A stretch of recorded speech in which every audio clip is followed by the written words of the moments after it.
Chelsea avoid a letdown after the international break and emerge 1-0 winners. Let's get into it. And blue is the colour. Essien! Drogba! Lampard! That could be the championship!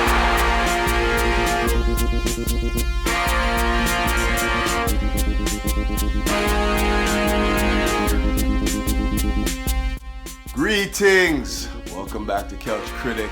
Dennis P coming at you once again and musing Chelsea Football Club. Now before I get into that Newcastle review, could you please do me a big favor and hit that like button, that subscribe button, and that bell notification button to keep up with the latest and the newest.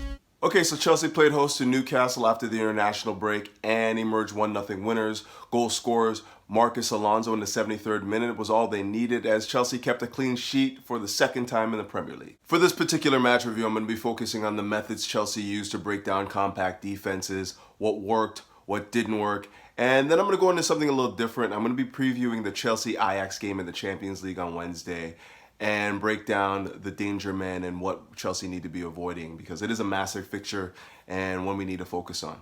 Now, Chelsea came out in a 4-1-4-1 with Jorginho at the base. In advance of him, we had Ross Barkley and Mason Mount. And then on the flanks, we had Callum Hudson-Odoi and Willian. Now, clearly, Frank did his homework and anticipated Steve Bruce coming out in a 5-4-1. And he basically countered that by playing the 4-1-4-1 to get more attacking bodies forward, put more pressure on the defense. Now, when you play a 4-1-4-1, the aim is to create opportunities for attackers to get into 1v1 situations against defenders. And I thought Chelsea did that effectively in the first half. Both Willian and Hudson-Odoi were very good at beating their marker and either getting to the byline and putting in a telling cross or cutting inside and putting more pressure on the defense. But Callum Hudson-Odoi in particular, I thought was very, very good at identifying breakdowns in the defense and attacking it with either playing in a ball to a teammate or attacking the space. It's just unfortunate on a few of those occasions where Callum Hudson-Odoi made the right decision, a teammate wasn't on the right wavelength and made the wrong run, and the attack would break down there. But I firmly believe that over time, once the team starts getting on the same sort of wavelength and same sort of understanding, that those types of plays, those types of runs are going to be made and Chelsea are going to be very dangerous. If I'm honest, I think in the first half, Chelsea were a little bit too lethargic in their movement, weren't really shifting the defense fast enough and creating spaces. I thought most of the opportunities they created came off of the counter where they'd win the ball back and catch Newcastle either out of position or in transition. And that was where you started seeing gaps of space to exploit. And Mason Mount, Callum Hudson-Odoi, Willian, even Tammy Abraham were starting to use that space to their advantage. And again, unfortunately, they were just unable to capitalize on the opportunities that were presented to themselves. On a few occasions during the first half, I thought Chelsea utilized the switch very well. And what I mean by that is where, you're predominantly playing the ball down the left flank and then you switch it quickly to the right and get one of your flankers to, attack the space. And I thought Willian was very good at that. And vice versa, when Zuma would play the ball, play a long cross ball to a Callum Hudson-Odoi, I thought he was very good at utilizing the space. The problems that we ran into is when we were trying to deliver that final ball, Newcastle were very compact, so they had a lot of guys in the box, so maybe like 7 to 8 guys in their box. And then we'd only have maybe, Tammy Abraham, Mason Mount, and possibly Willian. And, when you have a numerical disadvantage like that, the ball has to be so precise.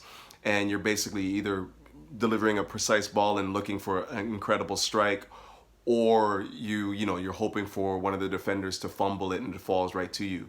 And unfortunately, that just didn't happen enough in the first half. In the second half, however, a lot of things changed. And mainly, I think Chelsea started moving the ball a lot more quickly and with more purpose.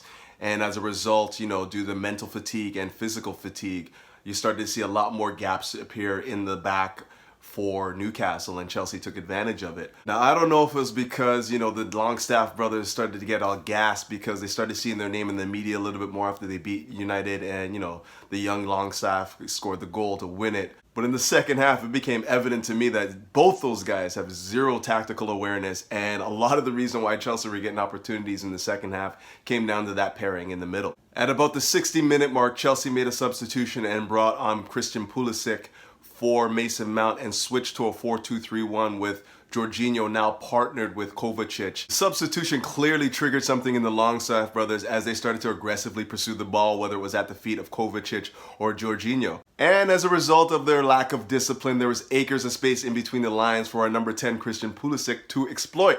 And so he did. Shout out to our boy Christian Pulisic, Captain America, for coming on and making such a positive influence in the second half.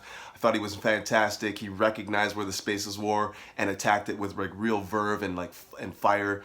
And it made all the difference in the end. I went to the Canada versus USA game in Canada in Toronto, and I watched him for the entire 60, 70 minutes that he played, and he was completely mute for the entire game, and you can tell that he was frustrated when he came off. And to go from that performance in the midweek to a more impactful contribution at the Premier League at the weekend, you can tell this kid is very driven and won't take anything lying down. He's going to keep coming. He's basically carving out a niche for himself in the Premier League as an impact sub. If he can come on and inject energy and pace and, and really just start like stitching together passing moves and stuff like that for Chelsea, he's going to be very important for us going forward. But with all that said, I still haven't even mentioned who I consider the man of the match, and that was the guy that was making it all happen in the middle of the pitch, stitching together attacking moves, keeping things ticking over, and making that incisive pass to expose breakdowns in the defense. And I'm speaking, of course, of Jorginho, who I thought was fantastic on the weekend. Of course, he was aided by the Longstaff brothers, who were basically forcing him to make quick decisions under pressure.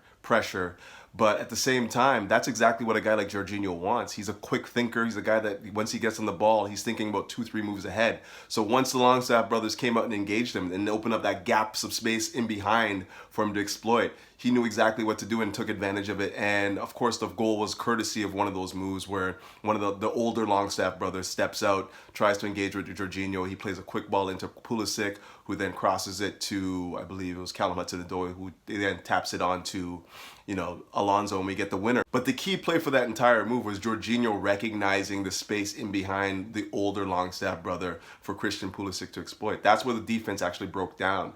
And once he played in that ball, everything just collapsed in and around Newcastle, and we were able to find Alonso on the wing, isolated. Maybe Maxim could have dropped back and helped out a bit, but he's an attacker. He's not necessarily going to be inside the 18-yard box defending like some would. So, we were there and we were able to exploit that gap of space, courtesy of Jorginho, and we win 1-0. But to avoid sounding like a broken record, I'm going to move on. And me sounding like a broken record is actually a good thing for Chelsea. It means that they're establishing a pattern of play. The guys are recognizing what they need to do. Frank's philosophy is actually seeping into them, and we're starting to develop a philosophy. But for the sake of this video, I'm going to move on and get into the preview of Ajax versus Chelsea. And contrary to what you may have heard, I don't believe this is going to be in any way, shape, or form an easy game for Chelsea. It's going to be the most difficult of the group for sure. Ajax in particular have established a pattern of play over the last few years, and it's basically now, even though they've lost a few players, it's plug and play. They can find other guys that can fit into their philosophy very easily and did not skip a beat at all. Now granted, they did lose their captain De Ligt, and his presence has been felt. Like they don't necessarily defend as well as they did last year, and I believe that his influence on the pitch, his true leadership is missed right now. But in terms of the rest of the application of the squad, they haven't missed a beat. I don't think they missed Frankie de Jong in any way, and Dalbert, who went out on loan, I don't think they miss him either. And they're showing that they can still be very potent in the attack. They're very good in possession. And when they make substitutions, you don't see a lot of drop off. Like you see David Neres come into the game and he's just as potent as say somebody like Hakim Ziyech on the wing. So you're basically seeing an established philosophy come to the fore. Guys that can just come in and fill a role and not see any drop off. And I think that that's where their strength lies. The first thing that you notice about their game is that they don't play with a recognized striker. They play with Dusan Tadic as the most advanced forward, and he's basically a false nine who's basically playing in between the lines, and he's also very good once they do engage to break them down and get in behind and score goals. He's got about 6 goals already this year, and I believe he's already has 8 assists as well, so he's obviously a very influential player for them. But he's certainly not the only one. Hakim Ziyech on the right flank coming out on his left is very dangerous, scored a cracking goal match week 3, I believe it was, match week 2. He's very quick, very shifty, definitely has technique and dribbling ability. But I would say that their danger man in their attack right now is Quincy Promes. I remember he was supposed to be a part of Van Gaal's, setup when they went to Brazil with Holland, and obviously Van Gaal likes using older players and whatnot, but Quincy Promes didn't make the final roster. And at that point, you figured that he's gonna drop off and just fall by the wayside like Algero, Elia, and all those other guys that they had. but he was able to find a role for himself in this setup with Ajax, and he's looking very, very influential, scoring goals, and again, like making himself a threat all over the pitch. So he's the guy that I think is a danger man in that squad, and the guy that we definitely have to focus on making late runs into the box. They are a team that likes playing with possession and usually have most of the possession of the match, but at the same time, they leave themselves very vulnerable to the counter, and that's where I expect Chelsea to make most of their inroads in this game. I expect them to get out in the counter and get into the teeth of that defense. They are missing De Ligt, I will say that. I really do believe, even though they kept 2 clean sheets in the Champions League so far, I do believe that they can be got at. It's going to be very important for Chelsea to use their pace and technique to great effect. I expect Tammy Abraham to have a big game. I don't anticipate any of their center backs to really threaten him too much, and I expect him to be an influential guy to build attacks from. Once Chelsea win the ball back, advance it very quickly to Tammy Abraham, and then use the flanks to use their pace and whatnot, get inside the defense and whatnot. If Chelsea do that effectively, I really do believe that we will emerge the winners. If we don't, if we break down attacks, if attacks break down in transition, and we're caught out again, I do believe that Ajax have the capability to exploit those mistakes and take advantage of them. But I think I'm going to wrap it up there. Chelsea emerged 1-0 winners at Stamford Bridge over Newcastle. Thank you, Longstaff brothers. You guys made it all happen for us in the middle of the pitch. Yeah, what can be said? Marcus Alonso with another incredible strike. How many times have we seen him strike the ball so clean? He's such a clean striker of the ball. And again, that was put on display. I think that guy can actually play striker. Call me crazy, but I think that like his stature, he's like 6'2" or whatnot, very good in the air, and his ball striking ability is incredible. I think that the only place that he would lack, would suffer, is his movement. I don't think that he'd be the best movement. He'd have the best movement in the box to be an effective striker, but it's just like a static guy that has stature and able to strike the ball. I think that he can play a role for some teams in that regard. But yeah, great game from Callum Hudson-Odoi, using his technique and pace to great effect. Willian on the other flank, keeping his incredible run of form going. And of course, my man of the match, Jorginho. Wow, what a player he's become, and basically making the team tick, playing at the right tempo, and demonstrating great leadership as well, because the team is now following his tempo. When he sets a tempo, you find that the team is following his lead and playing at that tempo as well. And long may that continue. I think he's been fantastic this year, and he was actually really good last year as well, coming to grips with the pace and power of the Premier League, and playing, and now starting to like really dictate the game and take over. So long may that continue. But as I said, we got Ajax in the Champions League next, and it's going to be a very, very important match. Chelsea need to win that game.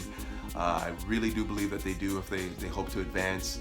And it's a very dangerous team. Like, Ajax have established a pattern of play. They know what they want to do on the pitch, and they're very effective at it. So Chelsea need to be wary of them in defense, and hopefully get out in the break and get into their defense and attack with real verve and energy. I think Tammy's going to be very important in the midweek, but I'm going to wrap it up there. Hopefully Chelsea can emerge winners, but until then, keep the blue flag flying high, and up the Chelsea.